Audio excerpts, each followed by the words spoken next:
This is Dan Jurgens, and if you want to have a good time, keep listening to the Krypton Report.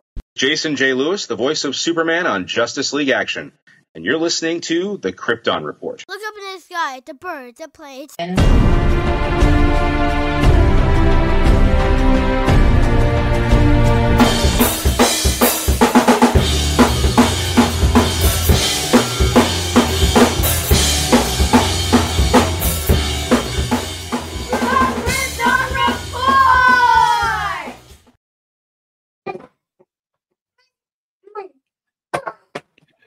Why did you add the book to it? Because even in the darkest time, hope cuts through. There's the light that lifts us out of darkness. Hope, my friend. Yes, sir. Hope. Even hope for some and hope is what we have to have these days. We gotta get through this as a. Yeah, I posted and shared that, and my sister told me she cried reading it. And she loved that I incorporated Superman with it. Good. And Alura's being a freaking nutball back here. So she is a nutball. Sorry, we gotta bring people together, man. And I know a lot of people who are hurting right now, and it's interesting times. That's all I'm gonna say. Like interesting times. Yeah, yeah. We are all on the same page, but that's not what we're here for. Nope, we're gonna love each other. Yep. Love. Support and love, that's what we got, you know? Support, love, hope. And yeah. Dangles on a string, like slow spinning redemption. But anyways, I'm Tyler, the Superman of Blue. Welcome to the Krypton Report. This is Silent James. Welcome, Silent James. Hey. See? Yeah. You're not supposed to talk, Silent James. He's getting over paying people. But welcome. We got I had a a little bit of tooth news. pulled yesterday, so fun times. We got a little bit of news, not much. But first things first, this ugly figure from McFarlane Page Punchers of the Superman 78. This thing seriously looks like they took the Christopher Reeve head and the top part of the torso and then made an ugly bottom. And was like, we'll sell half the good figure. Yeah, it's like a comic shaded figure, and put that head on the actual 78 body, and it's great. That's what I'm saying. I thought they just took like leftover pieces and just shoved it together as a Franken figure. It is fugly, and I don't use that beautiful word lightly. Yeah. I mean, it looks more like Reeve than the 78 figure, I think, but other than that, the rest of it is hideous. Yeah, it doesn't need that. It doesn't need the added shading just to look like it's got the shadow off of the cover of the book. I know. So today I went driving with Solomon, and we had like a 40-some minute drive back home. And he's been wanting to watch Superman and Lois, the new season. So I just put it on my phone and hooked it to the car speaker and let him watch it as we drove home. And like we got home like 2 minutes after it ended, and he's like, "Dad, I'm crying." I'm like, "I told you this season is sad at the beginning, son." Yeah, it is. So we're only one episode into our rewatch. Makes you cry like 4 episodes in a row. I know. As far as news, the only other thing that I have really is I've seen no confirmed reports, so don't take this with a grain of salt, but talks about Barry Keoghan, or how you say his last name, Joker from Matt Reeves, is potentially going to have a series much like the Penguin. And I've heard a couple people say, or a couple things respond that what do you call it? It is supposed to take place like between the Batman 2 and 3. Right. And I'm like, that's cool. I would hope that if they do that, that it's also going to work as like telling the backstory of how he got into Arkham. And maybe my theory that he had fallen in the acid and that's why his skin was all junked the way it was. And maybe he's healing, because I don't know if I want to watch, a whole miniseries with him looking as defunctated as he is. Right. It would be interesting, but it's one of those things that if that is what we get, it will Right. until after the Batman 2. You know Yeah. what I'm saying? So and I mean, I wouldn't mind watching a series of the Joker very much in the vein of like your Azzarello Joker, like an evil, horrible character. You know what I mean? Like Mhm. an extremely mature show in that regard. but I don't know if I could hold the show that long with that intense of like an evil character, because the Joker, you're not supposed to, like with Penguin, you have empathy, you have some sympathy, but even though he's evil at times and you're like, oh my gosh, and the whole world, with the Joker,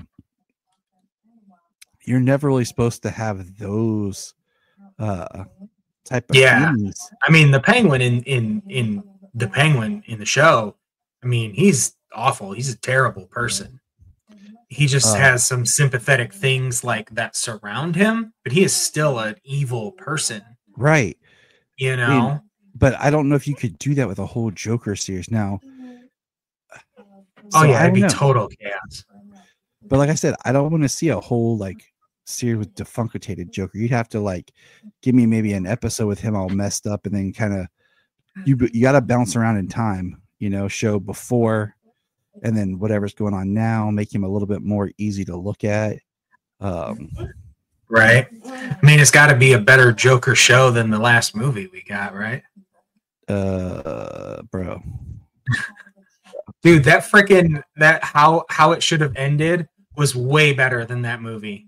I wish that was the movie we got. It was a fantastic movie. My buddy, that's it. Matt, it was not a Joker.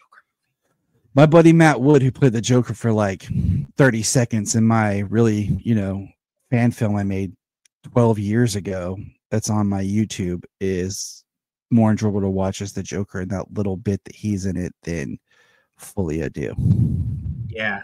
And I still stand by it. I mean, actually, I will bring my I would bring my official grade down, because if I'm going to rate it on like Letterbox as like a 2.5 or a 3, I can't in all right say that it was a B. I did really enjoy it. I do think it was a really good movie, but it was not. We all know what it wasn't.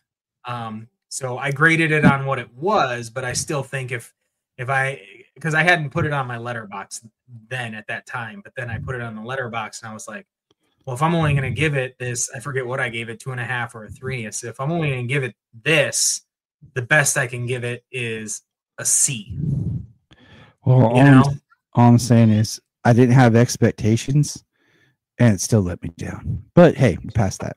All right. So that's really all I had for news. There really hasn't been much. Did you read? Did you get a chance to check out this puppy that was released? I did. So did I. So we'll do a whole huge really review, but let's just talk about it in general. What did you think? I mean, you can say whatever you want, but just touching on it a little bit.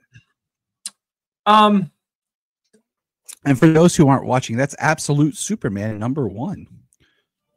yes. We put the cover up on the screen. Yeah. But yeah. Absolute Superman #1. I mean, it was interesting. It is a #1, and it has a lot of story to tell. It was I thought it was very interesting. I did like the change to Krypton. It wasn't so different, but it was the Science League being like the head group of the planet, the leaders of the planet. And Jor-El being Jor-El, who was going to be a member of the Science League, who got shunned to be a laborer. How the crests, how the Superman, the crest we know, the shield, is the mark of a laborer. Mm-hmm. It's a low class, which is very different than what we know, because the House of El crest was one of the most renowned crests on Krypton. The House of El, Jor-El being one of the most scientifically brilliant minds on the planet. Same with Lara. I'm liking what I got out of the first issue, because I feel like there's enough of the foundation of the character there without feeling too departed. Yeah. Exactly everything you're saying about Krypton. Like, they're still scientists in a way, but not in the way that we're used to. So that works for me. I'm curious to see more as it goes on about him. I will say that I've read the 3 absolute books for the Trinity. And if I was going to rank them from what I liked to what I disliked, or not even from my favorite to my least favorite, it would be in reverse order. Like, Superman's my top, Wonder Woman's my second, and Absolute Batman's my least. And I hate saying that because I love Scott Snyder as a writer. But I read Absolute Batman, and I was like, okay. Like, I wasn't hooked. I wasn't like cheering it on. I was just like, okay. I haven't read Absolute Batman yet. I actually did read the I started on the free stuff, and that was the first one I read because it was just the first one in line, pretty much. And it was too short. Batman, it was too short to get anything. It is, yes. But I mean, I'm going to continue to read the series. I just, I feel like to really get a grasp of these new characters, it'll probably be a good couple of issues. That's kind of why we're trying to wait a little bit to see if we'll get one more Absolute Superman, Batman Alone before we start talking about the Absolute stuff. Later we did get a sense of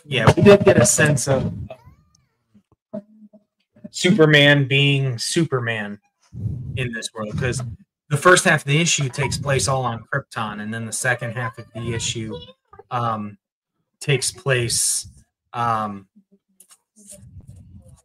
it was in Brazil, in a mine where they're supposed to be mining diamonds, and like it snows asbestos and things. Like, it's pretty harsh, like it's terrible, and he goes in there and does this to protect the miners and get the job done. It's rad. Yeah, it's very interesting. And then the Peacemakers. That was cool. The idea, like the Lazarus Company. Yeah, the Peacemaker. I thought that was really cool. Yeah, there's some very interesting stuff in this book, and I really can't wait to read it again when it drops on the app, and follow as it goes. And the one large splash page that we get of Superman as he's like being initially attacked. I like the suit. Yeah. I like the crest. And I'm digging the no cape so far. Yeah, it is a little weird, but it wasn't the first issue. Yeah. And like I said, I think we'll have a better sense of the book, I think, once the first arc is complete. Right. And there was there was something about him, his power level. Like, yeah, he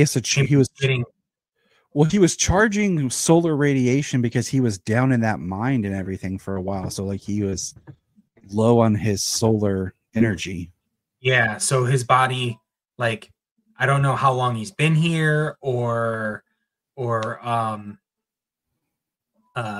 like how his body metabolizes energy.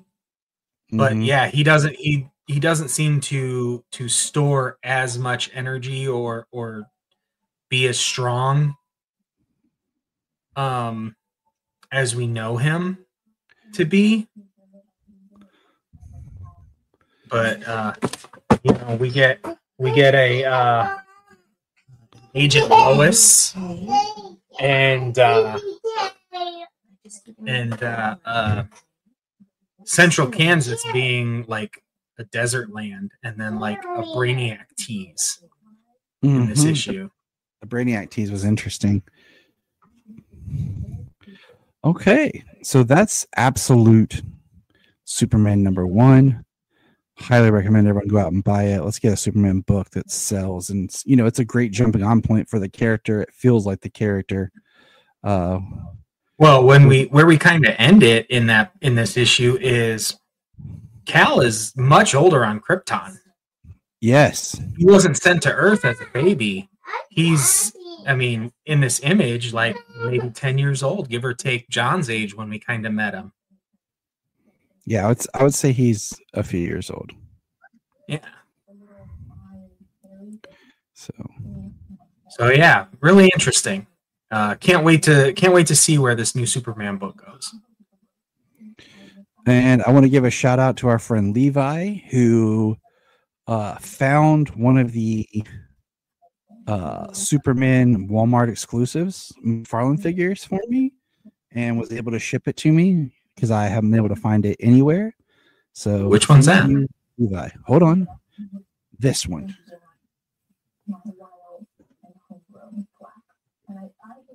Oh, where's my camera? With the cloth cape. With the cloth cape? Which one? Which Superman is that? Just can't really tell on the screen. Yeah, I know. These I'm gonna send you a direct pic. Yeah, I was gonna say, is it just a I haven't done my unboxing video for it yet because the kids want to get back to doing some unboxing videos, so we're gonna film some stuff. But yes, thank you, Levi. Now it's time to sing along. We're gonna do Superman and Wonder Woman, Volume 4. And of course, my iPod is nowhere to be found because I have children who didn't have school today. Because, why would they go to school? Like, James, why? Why kids even go to school? Well, mine didn't go to school because it was parent-teacher conferences. So that's why they're all out of school, basically. My kids didn't have school because the parent-teacher conferences and there was like an in-service training for the elementary teachers. So I was like, oh, okay. And then they have a 4-day weekend. They have a 4-day weekend, and thanks to Memorial Day. But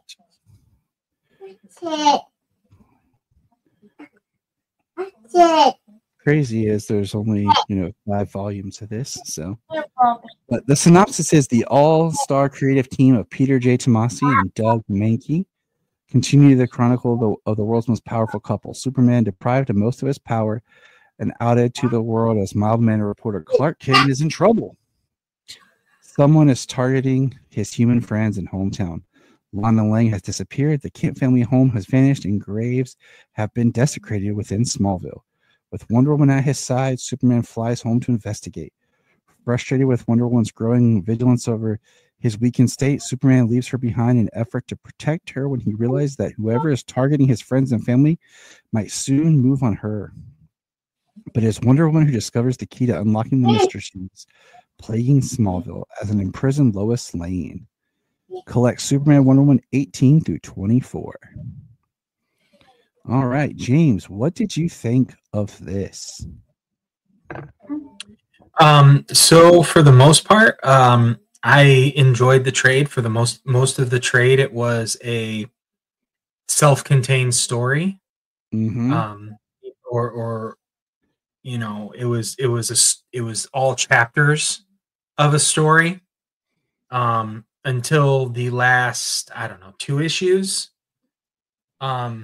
which actually was still connected to the story that came in the beginning of the trade, the first 4 issues.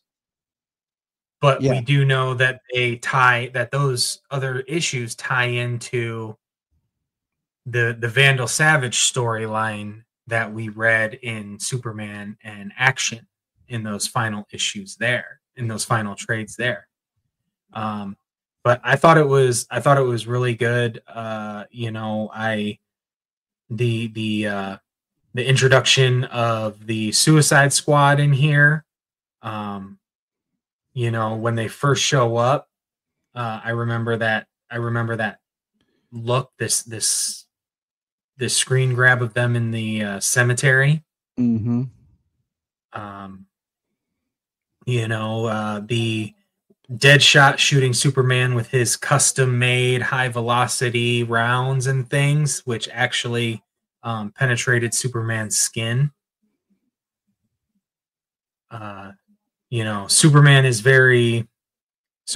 this part of his adventure in the New 52, being depowered is very emotional, especially when it comes to his friends and family being in danger because of his weakened state. Mm-hmm.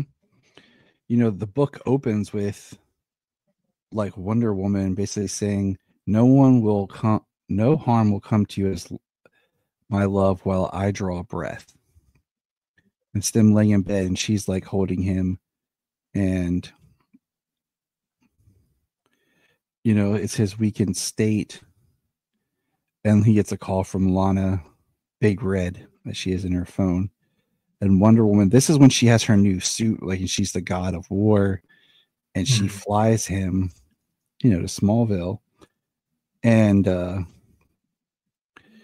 this is when he's outed and everything like you were talking about, and we see what's been done to the farm. And we see like he had, what I thought was interesting was the idea that he had like his own little fortress of solitude, like bunker that he created where he'd go and hide. He confronts the president and there's Steve Trevor. And it was his grandfather's bomb shelter, but he would use it as like fortress of solitude. I thought was interesting is we have him confront with the president, and they don't trust Superman because everyone thinks he's a liar for not telling them he had a secret identity, which I think is complete bullcrap. As far as like the way people are treating him. But while Superman's negotiating to get everyone released, Wonder Woman's actually breaking in, and Superman battles Parasite because somebody released Parasite against him being there. I wonder who that could be. Dun, dun, dun. Yeah. Well, we eventually find out who that was, and it's the guy who's the head of like a department with the president's actually one of Vandal Savage's kids. Yeah. I think they called him Best. Yeah. Was his last name. Used Parasite as like a contingency, and then he gets fired from his position.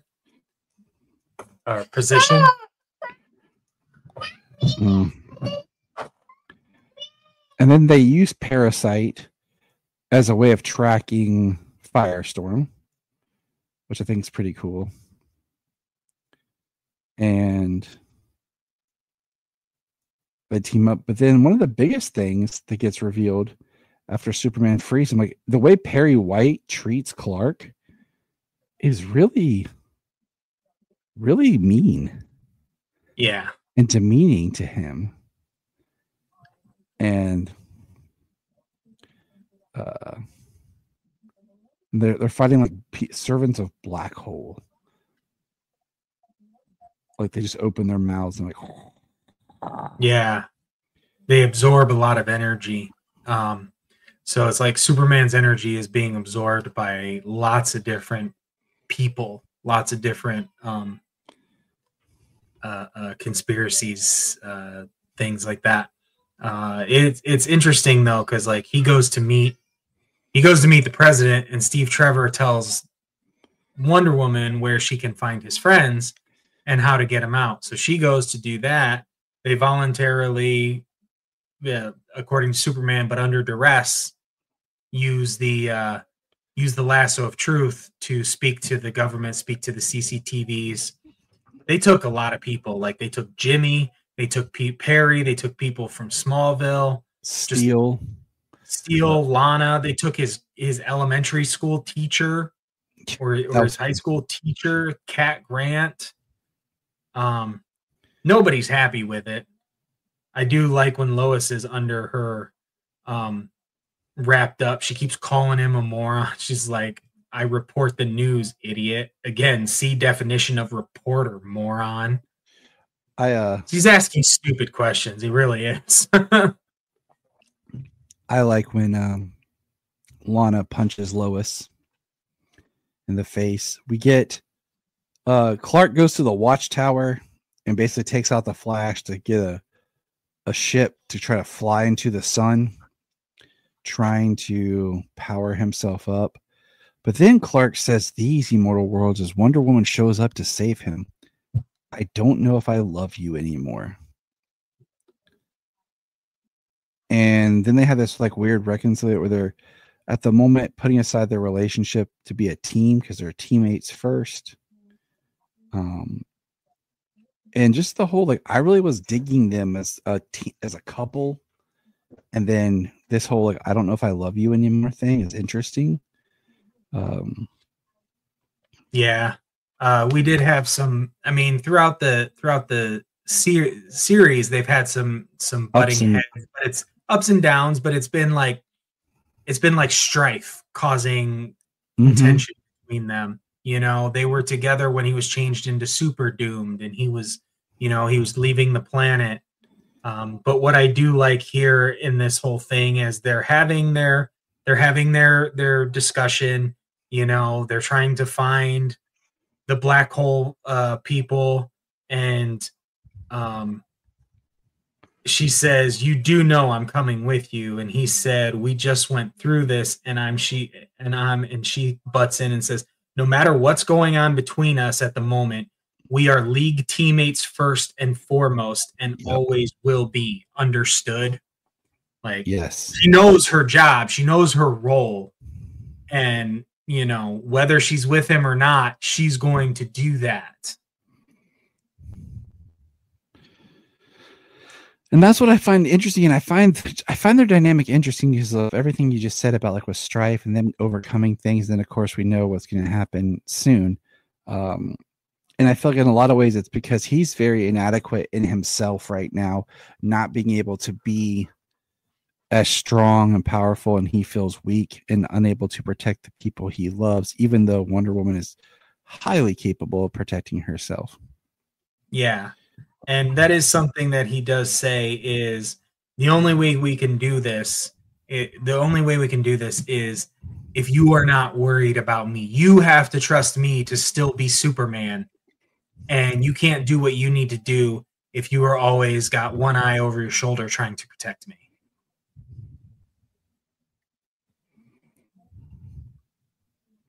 So, and then we have a Parasite out of a prison transport. Yes. And like I said, when they work with him to find Firestorm, they're met with a machine that basically hooks up Wonder Woman as like its power. And Superman has to fight to get her out of there. And Parasite is overloaded, of course, because that's how you stop Parasite. But then the great speech of Clark, where is it? Power or no power, you're still Superman. Damn it. And he like hulks it out of there, man. And gets her out. And of course they just basically Vandal Savage, his son. Hold on, my computer reloaded because the website never likes to work. Where Vandal Savage kills his own son because he failed him. Yeah. And that's how the book ends, basically. You're just like, holy shit. Yeah, right. Well, Yeah, so what his son is trying to do is gain enough power. His son's been alive for like 600 years. Really a blink of the 50,000 years that Vandal Savage has been alive. Mm-hmm. But he's been alive for about 600 years, and he is saying that he is going to absorb all this power that he's collected, use Firestorm to transmute that power into him, and absorb his power, and he turns into kind of a black hole himself, and Superman jumps him and Parasite through the black hole, which is like a sudden unexpected power surge that throws everything off, and they take him down, and yeah, he's put in prison. Vandal Savage shows up. His plan was to kill Vandal Savage with all of his newfound power, Vandal Savage's place. Mm-hmm. And he said, I was ready to give you a piece of the world, and still you felt the need to betray me. You had your thousands of years watching civilizations rise and fall. It was my time now. All you had to do was step aside, pass the baton to the next generation. But you couldn't because you're a selfish, power-hungry bastard. He says, we are meat eaters, boy, and your problem is you became a vegetarian. And that is the last time disrespectful words will slip past your tongue. And I thought he was just ripping out his tongue. And I think he reached down his mouth and ripped out his heart. Yeah. Like, freaking brutal, man. That's beyond brutal. Then we get a little quick, at the end, we get a quick issue of what happened with Superman before he went to the sun. I don't know why we got another issue of this, but it was more of Superman and Flash's point of view on the Justice League, on the Watchtower satellite, where Superman sucker punches Barry because it's the only way he wouldn't see it coming. And he takes the ship, flies to the sun, where we get a misquoted we get a misquote here, because she says, shut up, my love, close your eyes and just kiss me. He says, Diana, I don't love you anymore. And that's not how it went down initially in that book. It says, I don't think I'm in love with you anymore. Right. I don't love you anymore. So somebody screwed up. Editorial screwed up there. Mm-hmm. But overall, the book was basically a trade, as it should be. Yeah. And that's good. Because I was thinking after I read it, I was like, well, that's good. But, it's still like little pieces here or there that connect to a larger story. This is kind of how you would see it. Normally, you would see those hints at it, But the other trades that we read, where you get this chapter and that chapter and this chapter, every other chapter, every third chapter, it's a pain in the ass to read the New 52 in trades like this. This is where you have to collect the stories and read the stories, the story arcs, Yeah. So our experiment has been fun. It has. It's been interesting. Because like I said, when I initially read through these books in the New 52, when DC Universe first started, I was reading a book until I got to the event. And then I would read the event up to a certain point, like a certain chapter. Mm-hmm. So you would read, say it started in Superman, and then the next chapter was Action. So I went back and I read all of Action till I got to the event, and I read that issue. Say the next chapter was Superman and Wonder Woman. I went back and I read all of Superman and Wonder Woman until I hit that issue. So I got all of the information from each book to get through that. I didn't just read the whole story arc without getting context from the rest of the series. So what we're hearing is James Cole is perfect when it comes to reading, everybody. No, certainly not. Follow James's example. So reading it this way is very interesting. Let's all be like James. But now it comes time, everyone, for that next part that we were looking forward to.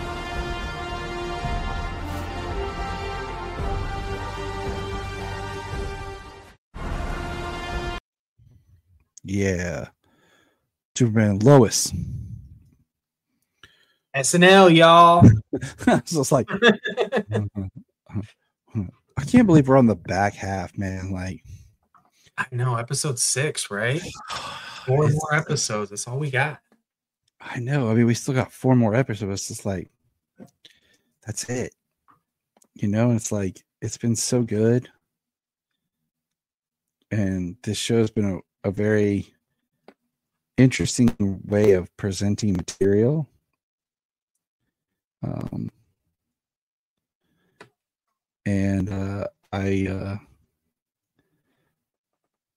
Yeah, dude, okay. I don't know what to do, but we're going to be sad when it's over. All right, so Luthor plans to move Luthor Corp to Smallville. Goes on a big high, though. Yeah, I do too. Opposition in Lana. Sarah faces a difficult decision. Clark confronts Luthor face to face when the lights come on. Season 4, episode 6. Oh, man. James. Yeah, this episode was great. It was. It was great. I mean, I know the last episode had a minor slowdown, but I didn't mind it though. Like I needed it. No, yeah. It was a heavy emotional. We started off. First 4 episodes made you cry. Every single one of them. You know, the episode kicks off with Luthor yelling and tearing up his room, and it's all black. And we get this this episode in general had some really interesting music choices. Like the songs and stuff they used. I was kind of like, I didn't know if I agreed with all of them, but yeah, I'm not sure what the cucking stool was all about. Yeah. And that popped up twice in this episode. We actually see him burning all of his stuff from Elizabeth. So like he is done. Like his picture, everything he had, he set it on fire. And we hear the name Milton again. Yes, we do. And multiple times.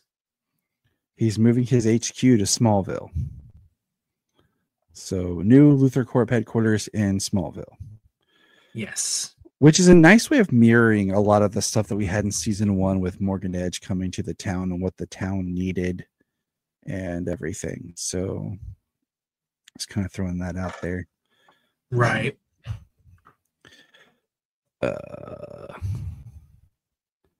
We do keep hearing about John as Superboy, and we get a really cool shot though of Smallville kind of waking up for their day. You know, like the bread being baked and like the milk delivery kind of type stuff you'd see in old movies, you know. Right. It was really it was cool. I like that. And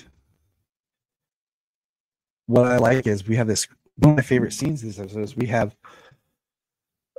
John's up and like doing like a gajillion saves. And he comes back and everybody's like, hey, you should calm down. And he's like, no.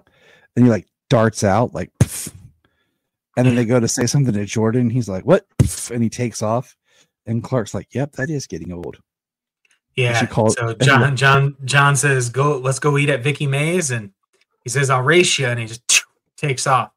And then they're like, you know, you might not be doing the superhero thing right now, but that doesn't mean you can stay in the house and play video games all day long. And he's almost not having it. And Jordan takes off and Clark's like, yeah, that's getting old. And I don't blame him. You know, I mean, yeah, Clark could catch up, but if I was Lois, I'd be like, no, we got a new rule. You don't get to super speed out. Yeah. I feel like at this point, okay, we're not really seeing Clark doing a lot of Supermaning. You know, it's a lot of John doing stuff. I really think John should have a suit and be wearing something. Even if he's still wearing the goggles and everything, like he needs to have some sort of identity, because Superman's not out there. He did give him the suit and everything. We don't actually get to see John making any saves. We only get to see like the images from the internet, video from far. It's just a black jacket and goggles. Like, he needs a suit that has the emblem. This would be an interesting time to do a throwback to Smallville's leather jacket. If you wanted to, like, that should have been like the unofficial Superboy suit for them right now. Of like, if they're just gonna wear this leather jacket, it has an embossed family crest symbol on it. Right. He needs a proper suit to let people know, since Superman's not actually out there. We do get a line from Lana that says John left for Metropolis. And we get, I don't know if we've got this before, but Otis's last name in this is Grisham. Yeah. Did you see me? I kind of liked it when it was Otis Graves on Supergirl. Like, the idea that him and Mercy are brother and sister, I thought was neat. Right. Well, we don't have Mercy in this. We have Amanda. And Otis was just somebody that Lex Luthor got out of jail because he served time with him. Yep. And he's using him. Amanda, whose loyalty got Lex Luthor through prison. Yes. All right. And one of the best things in this episode for you and I as men approaching an older age is the fact that Clark is graying. And it makes him so uncomfortable that he goes and buys hair dye. Yeah.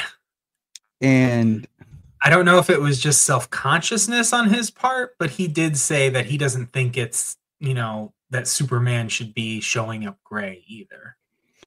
And Jania was picking on me this whole time about this because I'm self-conscious about my hair. Because, like, just to put it in perspective, okay, when I was 14 years old, started putting color and experiment with color in my hair. Okay, like, I was in different rock bands and everything. I played out live music and everything, so I always had color in my hair. Then I just started dyeing my hair by the time I was 15, 16, just jet black. And I had that till about 2 or 3 years ago. Jania finally begged me to stop coloring my hair. And, like, at first it was just I stopped coloring the sides and just did the top and everything. And then I stopped completely. And it's just been so weird for me because I was so used to my hair being black, and like, I don't play in a band right now, but like, it was part of my look and aesthetic. That it's been like a self-conscious thing for me because it just feels weird. And Jania was like, I like the salt and pepper look. I like the way it looks. So, like, the whole scene when Lois is telling Clark that and he feels unconscious, I'm like, I get this, dude. I understand you.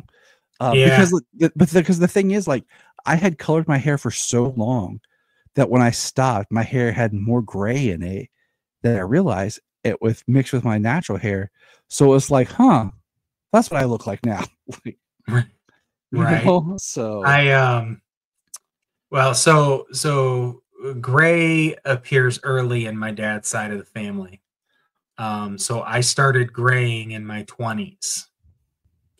And when I started graying, I just had the gray on the sides.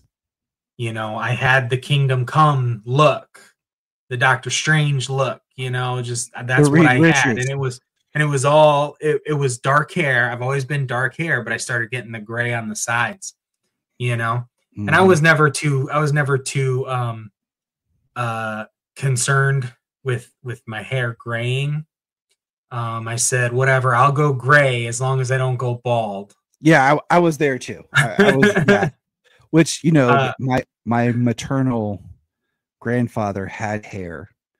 It eventually went white, which I think would be pretty dope, actually, to have like straight white hair. Right. And my paternal grandfather was bald, and that's where my brother's going. So, about 5 years ago or so, I started using the wash-in, the wash-in in Rogaine shampoo and beard wash, and it was darkening. It was starting to darken brown and everything like that, and it was just looking that way, and I stopped using that, and now it's 5 years later, and I mean, everything's almost gray. I've just got this nice little brown chin strap. Who knew that this whole podcast would be about going gray and accepting your hair color, people, and just being who you are?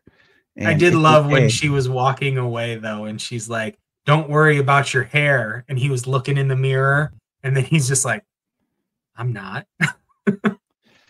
You know, he makes the statement like, "I never thought I would get old, or at least not for a while," and it's cool because it's a different way of approaching the characters. He talks about not being as powerful and slowed down and everything.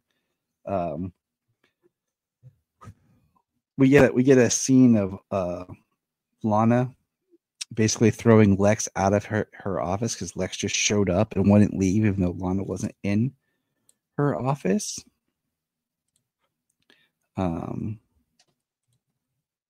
We get a reference to this Earth's John Henry because Lex talks about knowing a person that worked for him that made the security stuff just like that. So that comes up later as Lex is able to disarm Lana's security system that John Henry put in. Yeah, which pretty much leads you to believe that Lex Luthor was responsible for killing this Earth's John Henry. I feel like John might have got mixed between the feud between Mannheim and Luthor. Yeah, that's kind of where I'm. Yeah, because I'm not sure if we got that before. If we got a verification on like who killed this Earth's John Henry. Yeah. I haven't rewatched all of the seasons before starting this. I'm almost done with my rewatch of season 1. I just haven't had the time. Now that spooky season's over, I have this nice little period right now. I caught up with some shows before we start watching Christmas stuff, so I can try to squeeze some stuff in. What do you call it? We have Clark checking out at the store, and it's Denise that was ringing him up, and you can kind of see this. She knows that Clark's not really paying attention, but she knows, like, oh my gosh, it's Superman, Mr. Kent, you know? Yeah, it's cute. I think Clark notices. You hear him listening, and he can hear her elevated heart rate. Yeah, because he's there buying groceries from her. But it's not till later, I think, that he starts to pick up on what it really is. As Lana asks Clark to go with him to the woman who's selling the farm to Luthor. 80. Yeah. Her name's 80. Yeah.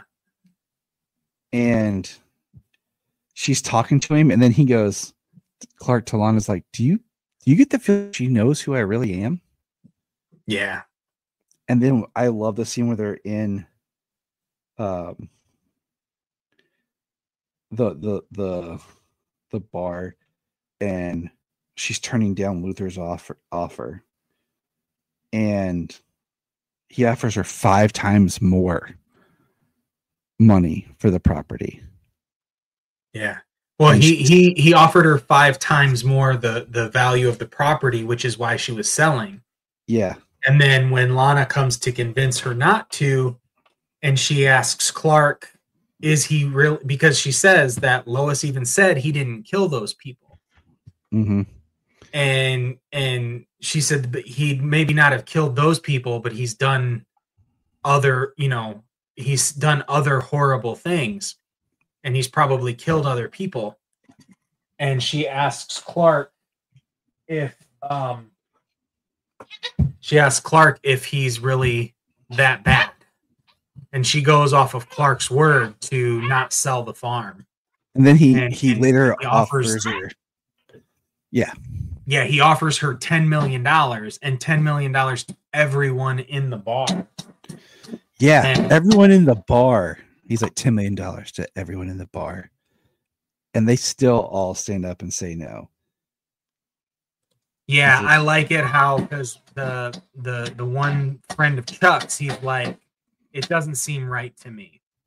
And then Chuck says he wants it this bad. Something seems off. Mm-hmm. Now, on a higher note, we have John who's eating a lot while they're at the diner, and Jordan is talking to Sarah because he's trying to get a job there, and Sarah basically, for some reason, is the one in charge of the applications, and tells Jordan no, that he could do anything. Just because he's not super hearing doesn't mean he has to not do anything. He can go anywhere. But then you have the coach show up and ask if they're ready for football season. And Jordan responds, I haven't played in like 2 years. And Jonathan says, I'm banned from the team. And he's all like, oh, we can make an exception. He's like, just keep being super. So obviously, he says, we got a real opportunity here.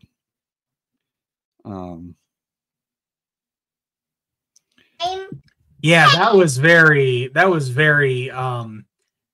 hypocritical and very unethical of him to do.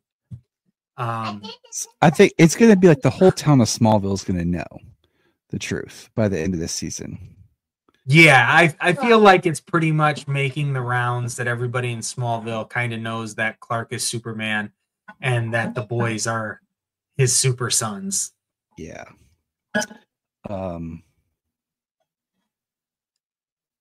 So I do like that idea, because that was something kind of floated in the idea of Man of Steel. Like, people in Smallville know that Clark is Superman, but they never really addressed. Yeah, but in this one, I do like the idea that like this is this small town secret. Maybe keep it. You gotta love. There's nothing as great as the love of a daughter who just wants her dad. Yeah. She's getting really good at talking too. So we have,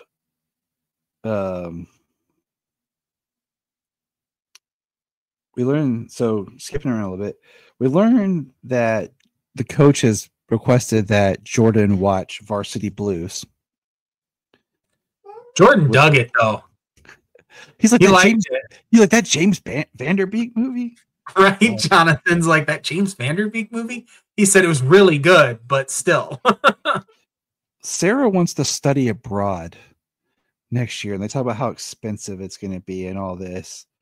Her and Lana do. And my first thought was, okay, so that's how we write Sarah out of the show. She's going to study abroad.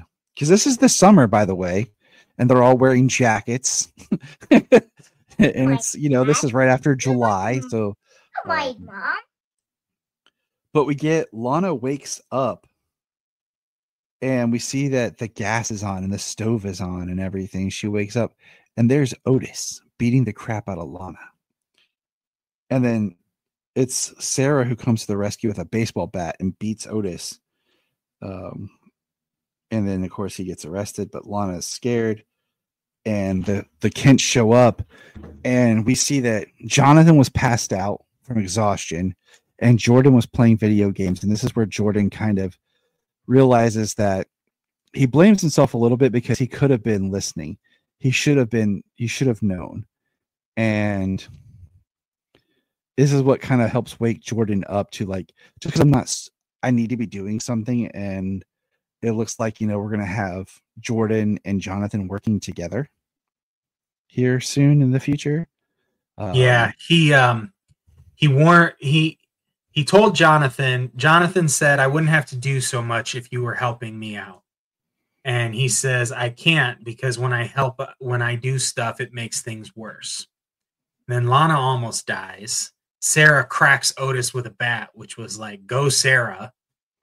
And then the boys blame themselves, and Jordan decides that it's worse, that if he does nothing, it's worse than him doing something. Exactly. And the whole time Jania is like losing her stuff, like where there's no mention of Kyle, like the fact that Kyle would be there to protect his daughter, and he still cares about Lana. Like, so there's no mention that, or even John Henry. Like, there's nothing about John Henry. You think John Henry would have been alerted to her home defense system being shut down or something like? But Jania's all pissed, like, what's going on? But who gets pissed, James? Oh, Clark gets so mad that his friend is crying because she thought she was going to die. Otis is trying to choke the life out of her. Yeah, they're like, Clark, when you get some water for Lana, and they're like, have you guys seen your dad? We thought he was with you. No. And then we just see the cup of water there, and then there's Clark walking, and he's screaming Luther on the street. And Luther comes out from the hotel and takes a little device that turns all the street lights into red solar lights. Yep, turns all the lights into red solar lamps. So what he had Milton do was design red solar lamps and somehow get Milton's team to install them down the entire freaking downtown strip of Smallville without anybody knowing. And I'll go with it. It's cool. But like Jania looks at me, she goes, would that work that fast? I said, look, we're dealing with a depowered Superman who's having issues after being dead and coming back. I'll allow it. I'm like, we're not exactly sure what his new standard is here, so I'll allow it that it's working that fast on him. She's like, acceptable. Yeah. He says it's over, He says we will end you, and that's when he says, and then that's when he switches the lights on, and they get into this big fist fight, and ultimately Clark ends up coming out on top.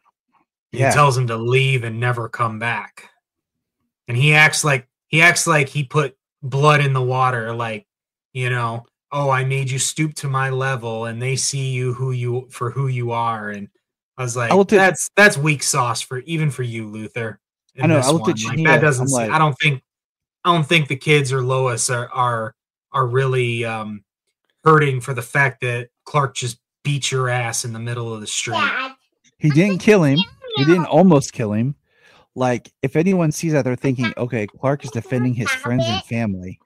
And but I told Jania, it's like in the scene where the boys show up and they're standing there and like their dad's fighting, the boys could have easily started using their heat vision from a distance, taking out the lamps so that the solar lights would go off. And while their dad is punching Luther, he might not realize it, then all of a sudden get his strength back and just be like, bam. Yeah, right. And level Luther out. I did. I wanted him to frickin' just like grab Luther by the cuffs of his jacket and his shirt and just like lift him up. You know what I mean? Until he turned on those solar lamps. We get kind of a cut to scene where Sarah's telling the boys that she's going to be leaving and studying abroad, which it's summer, the school year isn't started, but all of a sudden you're going to leave. Yeah, it's pretty quick. Yeah, I know. Like, but then the boys are talking about going to the Greek Isles, and Sarah's like, "What? Now, huh?" And they both pick her up and they just fly off, which I thought was cute and cool. Yeah. Lex left for Metropolis. Amanda, she ends up coming back to Lex, and we see Lex shaving, and then she says, "We need to get you a killer suit." Stitching. Yeah, he was stitching himself, and she's like, "We need to get you a killer suit." She's like, "You're going about this the wrong way." So now she's all in. I still think Lex will betray her and something, because we saw how he just betrays everybody because he's so blind by his obsession. And like you said at the start, only 4 more, man. Only 4 more. Yeah.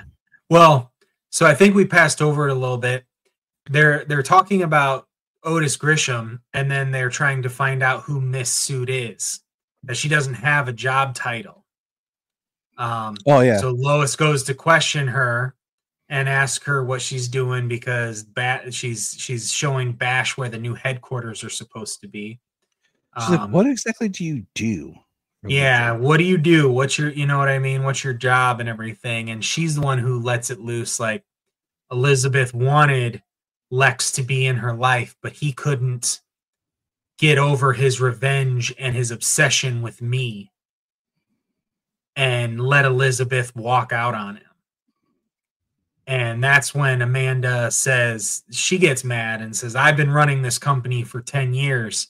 And he's like, and you made millions. And she says, I earned every penny. And she tells him what happened. And he says, you're going to have to choose, you know, them or me.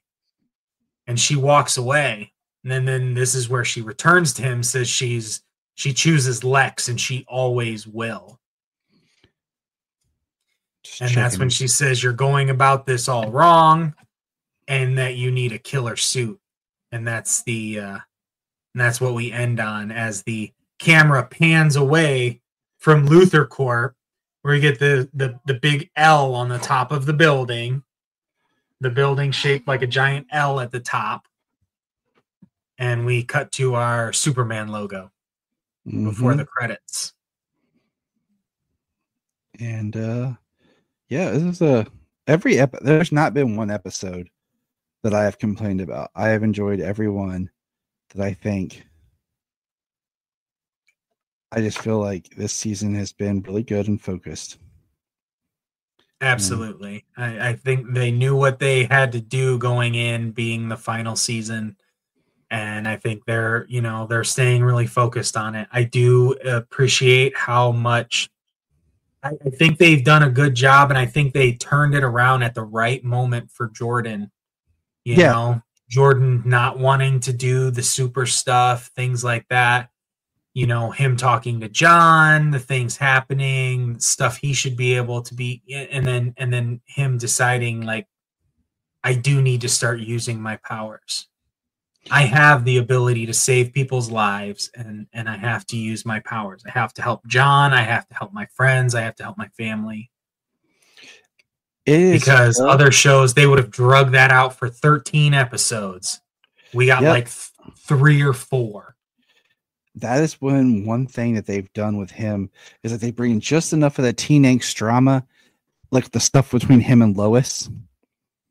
Like, and then they fix it just at the right amount of time to allow his character to grow without dragging it out like you said they would have in any other show. Oh, there's Jania Reed's special coming up in 2025. That just popped up. So yeah, that is our episode. Check it out. Let us know your thoughts. We were here. Check out our social medias and joining us today on the Krypton Report. We ask you check out our social media. We have a YouTube where we do YouTube specials. You can check out our $1 Patreon, like we talked about, where we do specials. Check the QR code here. And don't forget to like and subscribe. Follow us on X and all other social media. I am Brian Peters, the creator and host of Gravely Amusing. For the past 30 years, I've studied the history of gods and monsters in pop culture and our world.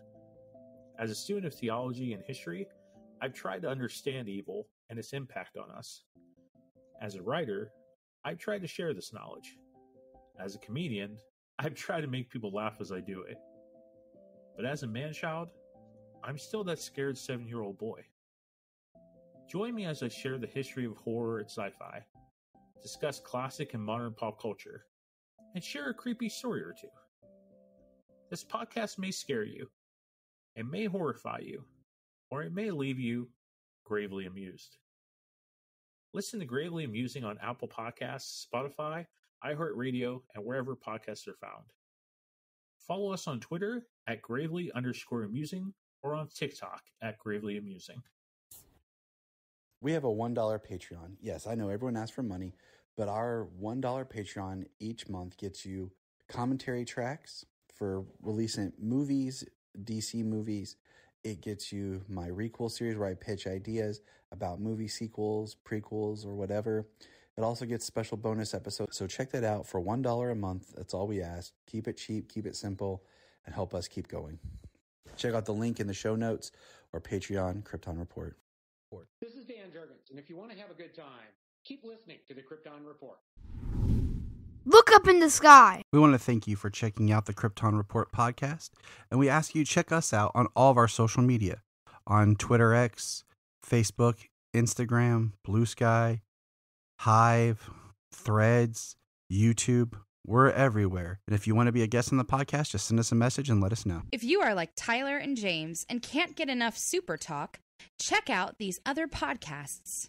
Digging for Kryptonite, Supergirl Radio, The Last Sons of Krypton, the Superboy Legacy Podcast, All-Star Superfans, Superman the Animated Podcast, The Aspiring Kryptonians, Always Hold On to Smallville, The Geek of Steel, and Truth, Justice, and Hope.